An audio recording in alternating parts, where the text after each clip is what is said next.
हमने ट्यूसडे को एक वर्कशॉप शुरू की थी मैनेजिंग इमोशंस पर।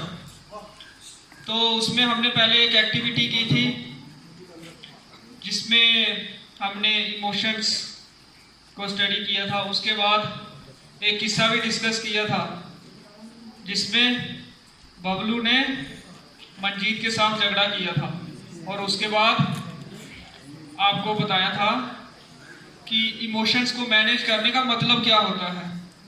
इमोशंस को मैनेज करने का मतलब होता है हम अपने इमोशंस को फ्रीली एक्सप्रेस भी करें और कंट्रोल में भी रहें। ठीक है, तो आज का जो पहला स्टेप है ये एक केस स्टडी है। आप सुनो, फिर क्वेश्चन के आंसर देने हैं। ठीक है, तो क्लास में एक पेंटिंग चल रही थी। आमिर और श्रेया दोनों रेनबो बना रहे थे। आमिर से श्रेया की पेंटिंग पर कुछ कलर्स गिर गए। ठीक है, श्रेया की पेंटिंग खराब हो गई तो श्रेया को बहुत गुस्सा आया और वो उदास हो गई, लेकिन उसने आमिर को कुछ नहीं कहा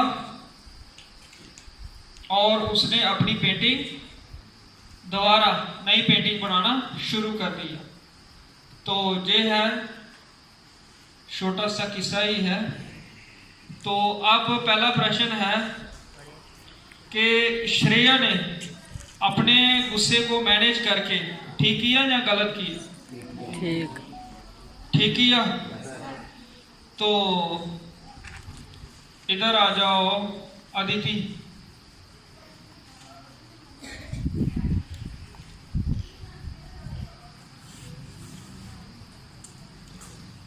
तो श्रेया ने आमिर को कुछ नहीं कहा, नई पेंटिंग बनाना उसने शुरू कर दिया।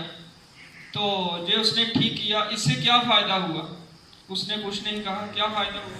सर उसके इमोशन पर उसका कंट्रोल था। फायदा क्या हुआ? सर फायदा उसे ये हुआ कि उसे अपने इमोशन पर कंट्रोल था। उसे अपना गुस्सा भी कंट्रोल करने में, मतलब कोई बात हो जाती है तो उसे अपना गुस्सा कंट्रोल करना आ जाता है। ठीक है, जो उसने ठीक काम किया ना, तो कोई ठीक काम जब करता है उसका फायदा होता है। तो अगर आप उसकी जगह होते, किसकी जगह, तो आप क्या करते? सर मैं भी अपने गुस्से को कंट्रोल करती। चलो, तो अगर मैं श्रेया की जगह होता, मैं भी अपने गुस्से को कंट्रोल करता और उसको कहता कि कोई बात नहीं, ऐसी छोटी मोटी घटना हो जाती है, और अपनी पेंटिंग नए से बनाना दोबारा शुरू करता। ठीक है, अब इसका नेक्स्ट स्टेप है कि हमारी परफॉर्मेंस पर इमोशंस का क्या असर होता है। तो हमारी परफॉर्मेंस पर इमोशंस का असर होता है, जैसे फॉर एग्जांपल हम वॉलीबॉल खेलते हैं, अगर हमारी टीम के पॉइंट पीछे चल रहे हों तो हमें गुस्सा आता है, हमारा मन उदास होता है और हमें हारने की चिंता होने लगती है। तो ये गुस्सा, चिंता, ये इमोशंस नेगेटिव इमोशंस होते हैं और इनकी वजह से हमारी परफॉर्मेंस खराब होती है। अगर हम इनको मैनेज ना करें तो फिर हमारी टीम हार जाती है। और दूसरी तरफ अगर हमारे पॉइंट्स आगे चल रहे हो तो उस समय हमें खुशी महसूस होती है, हमारा उत्साह बढ़ता है, कॉन्फिडेंस बढ़ता है, एनर्जी लेवल बढ़ती है और ज़्यादातर हमारी टीम से गलतियां कम होती हैं और एंड में हमारी टीम जीत जाती है। लेकिन अगर हम इस उत्साह को मैनेज ना करें, ओवर कॉन्फिडेंस हो जाए, तो फिर हमारी परफॉर्मेंस खराब होने का खतरा रहता है और एंड में हमारी टीम हार जाती है। इसलिए इमोशंस चाहे पॉजिटिव हो चाहे नेगेटिव हो तो हमें मैनेज करना चाहिए। इमोशंस को मैनेज करेंगे तब ही हम कामयाब होंगे। तो इसके बाद एक एक्टिविटी है जिसमें आपको टास्क शीट बनानी है। कापियां कितने लोगों के पास है? हाथ ऊपर करो। ठीक है, तो आप लोग अपनी कॉपी खोलो और आपने क्या करना है, इस तरह से शीट बनानी है। पहले एक वर्टिकल लाइन ड्रा करो अपने पेज पे, ऊपर से नीचे तक। वर्टिकल लाइन सेंटर में ऊपर से नीचे तक ले जाओ। जल्दी जल्दी जल्दी ड्रा करो।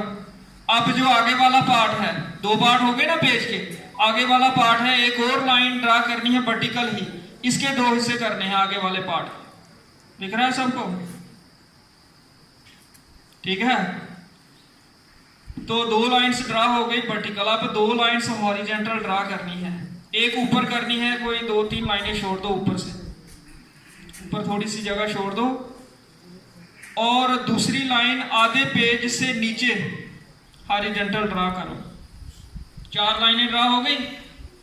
तो ऊपर जो कॉलम कितने बन गए? 3 कॉलम बन गए हैं। पहला कॉलम चौड़ा है, दूसरा थोड़ा पतला, तीसरा भी उतना ही दूसरे। तो अब पहले कॉलम के टॉप पे लिखो सिचुएशन, SITIUATION। ऊपर जो पहला खाना है 2-3 लाइनों का, सिचुएशन हेडिंग वाला जो रो है। दूसरे कॉलम में लिखना है टॉप पर यूर इमोशन। सिचुएशन देंगे ना, उसके बाद कौन से इमोशंस आप फील करोगे वो यहां लिखने हैं। और लास्ट में लिखना है तीसरे कॉलम में how to manage, HOW, how to manage, MANAGE, these THESE, these emotions, EMOTIONS। पहले कॉलम में सिचुएशन, दूसरे कॉलम में योर इमोशंस, तीसरे कॉलम में how to manage these emotions. लिख लिया सबने? जिससे छूट गया है हाथ ऊपर करो, उसको बता देते हैं। सबका हो गया जो लिख रहे हैं? ठीक है, तीसरे कॉलम में और दूसरे कॉलम में आपने खुद लिखना है। तीसरे कॉलम में कोई एक तरीका लिखना है। ठीक है, how to manage these emotions. पहली सिचुएशन लिखो, आप हिंदी में लिखो। आप स्कूल से घर आ रहे हो। जल्दी लिखो, रफ काम है ये, ज्यादा साफ लिखने की जरूरत नहीं है, जल्दी करो। आप स्कूल से घर आ रहे हो और सोच रहे हो कि घर पहुंचकर केक खाऊंगा या खाऊंगी। आप स्कूल से घर आ रहे हो और सोच रहे हो कि घर पहुंचकर केक खाऊंगा या खाऊंगी। आप स्कूल से घर आ रहे हो और सोच रहे हो कि घर पहुंचकर केक खाऊंगा या खाऊंगी। छोटा छोटा लिखना। ठीक है, इतना हो गया? मैं रिपीट करता हूं, आप स्कूल से घर आ रहे हो और सोच रहे हो कि घर पहुंचकर केक खाऊंगा या खाऊंगी। हो गया? लेकिन घर पहुंचकर आपको पता चला कि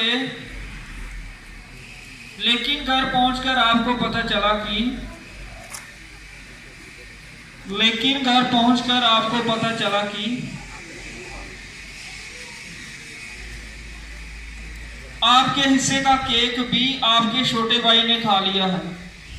आपके हिस्से का केक भी आपके छोटे भाई ने खा लिया है।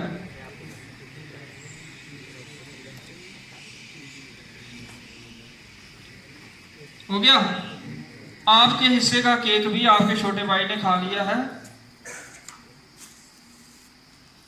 और लास्ट जो वाक्य है, आपके लिए कुछ नहीं बचा है। ठीक है, ये सिचुएशन है, आपको समझ आ गई होगी। आप स्कूल से घर आ रहे हो और मन में सोच रहे हो कि घर पहुंचकर केक खाऊंगा या खाऊंगी, लेकिन घर पहुंच के आपको पता चलता है कि आपके हिस्से का केक भी आपके छोटे भाई ने खा लिया है, आपके लिए कुछ नहीं बचा है। ये सिचुएशन आपको समझ आ गई। दूसरी लिखो, आपके मनपसंद शूज आपको घर में नहीं मिल रहे हैं। आपके मनपसंद शूज आपको घर में नहीं मिल रहे हैं। आपके मनपसंद शूज आपको घर में नहीं मिल रहे हैं। आपके मनपसंद शूज आपको घर में नहीं मिल रहे हैं।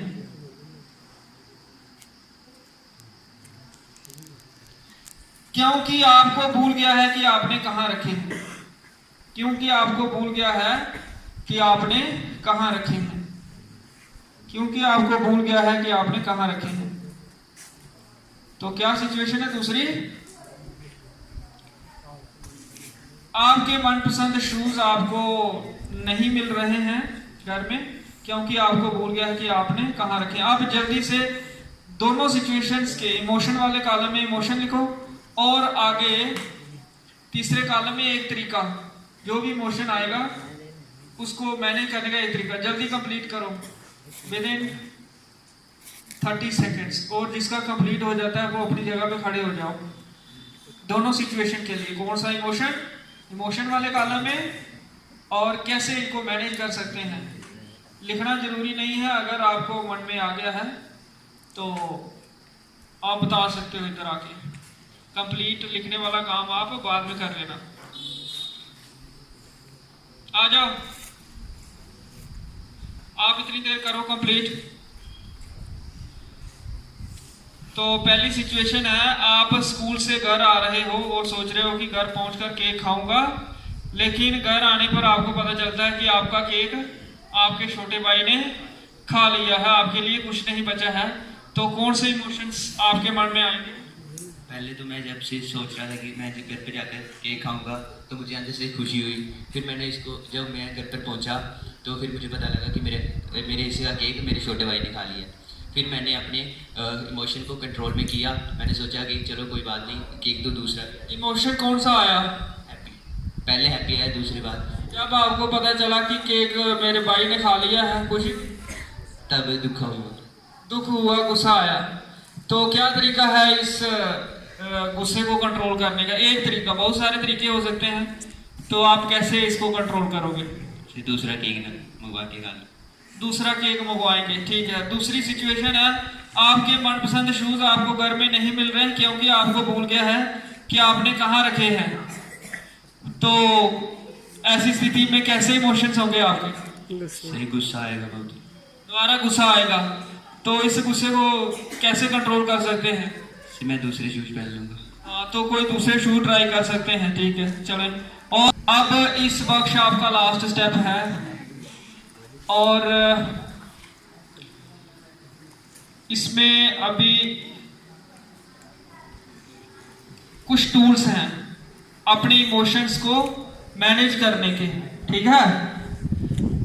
चाहे इमोशंस पॉजिटिव हो या नेगेटिव हो। नेगेटिव इमोशंस जैसे anger, anxiety, bore, confusion, embarrassment, ये इमोशंस कैसे होते हैं?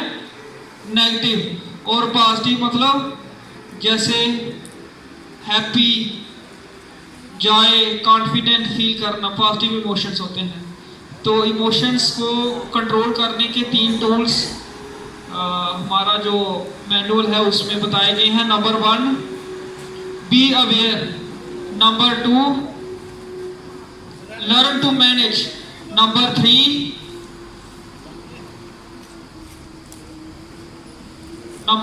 है बी ए परफॉर्मर, ठीक है। बी अवेयर मीन्स हमें सेल्फ अवेयर भी होना है और सोशल अवेयरनेस भी होनी चाहिए। सेल्फ अवेयरनेस मतलब अपने बारे में अवेयरनेस हमें होनी चाहिए, और सोशल अवेयरनेस मतलब दूसरों के बारे में भी हमें पता होना चाहिए, ठीक है। तब ही हम इन इमोशंस को मैनेज कर सकते हैं। और दूसरा क्या बोला मैंने? Learn to manage. इसमें सेल्फ मैनेजमेंट आती है और हमारे रिलेशंस की मैनेजमेंट। और तीसरा, be a performer. Learn to perform as an individual and learn to perform in a team as well. एक टीम में रहकर कैसे कार्य करना होता है, ये भी सीखना जरूरी है अगर हमें अपने इमोशंस को मैनेज करना हो, राइट। तो वर्कशॉप ये हमारी ख़त्म हुई। आपने अच्छा एक्टिवली पार्टिसिपेट किया, डिसिप्लिन में रह के पार्टिसिपेट किया। तो इसी तरह से बाकी जो वर्कशॉप्स हम करेंगे उनमें भी आपने करना है। इसकी अब रहती है असेसमेंट। जैसे हमने सेल्फ अवेयरनेस की थी असेसमेंट, वैसे ही इसकी भी कर लेंगे, ठीक है। और वो हम करेंगे सैटरडे को, ठीक है। Okay, thank you.